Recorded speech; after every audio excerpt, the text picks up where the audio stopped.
നമ്മുടെ മഹാദേവയുടെ 14ാമത് കാർഷികോത്സവം നവംബർ മാസം 22-23 തീയതികളായി നടത്തപ്പെടുകയാണല്ലോ.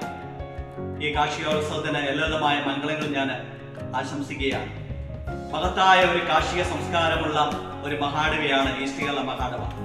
നമ്മുടെ മഹാദേവിയിലെ ഭൂരിഭാഗം അംഗങ്ങളും കൃഷിക്കാരാണ്. കൃഷിയാണല്ലോ ജീവന്റെ അടിസ്ഥാനപരമായ ദൗത്യമെന്ന് പറയുന്നത്.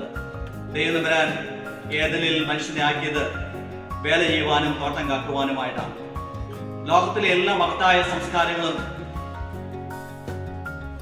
ഉളവായത് കൃഷിയുമായി ബന്ധപ്പെട്ടാണ്. ഉദാഹരണത്തിന് ഈജിപ്ഷ്യൻ സംസ്കാരവും മെസപ്പൊട്ടേമിയൻ സംസ്കാരവും ഭാരതത്തിലെ സിന്ധു നദീതട സംസ്കാരമെല്ലാം ഉടലെടുത്തത് കൃഷിയുമായി ബന്ധപ്പെട്ടാണ്. കൃഷിയിലേക്ക് കൂടുതൽ യുവതിവാക്കന്മാരെ കൊണ്ടുവരിക, അവരെ കൃഷിക്കായി പ്രേരിപ്പിക്കുക എന്നുള്ളതാണല്ലോ ഈ കാർഷികോത്സവത്തിന്റെ മുഖ്യമായ ലക്ഷ്യമെന്ന് പറയുന്നത്. മനുഷ്യന്റെ ജീവൻ നിലനിർത്താൻ ആവശ്യമായ ഏറ്റവും മഹത്തായ ഈ സംസ്കാരം അത് പരിപോഷിപ്പിക്കുവാനായിട്ട് കാർഷികോത്സവത്തിലൂടെ ലഭിക്കുന്ന എല്ലാവിധമായ പരിശ്രമങ്ങളെയും ഈ പരിശ്രമങ്ങൾക്കും അഭിനന്ദനങ്ങൾ അറിയിക്കുകയാണ്.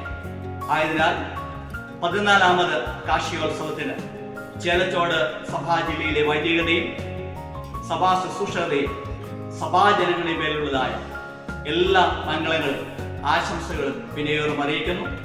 ദൈവം തരാൻ ഈ കാർഷികോത്സവത്തിലൂടെ കൃഷി വളരെ ഉന്നതിയിലേക്ക് വരുവാൻ തക്കവണ്ണം നമ്മെ സഹായിക്കട്ടെ എന്ന് പ്രാർത്ഥിക്കുകയും ചെയ്യുന്നു.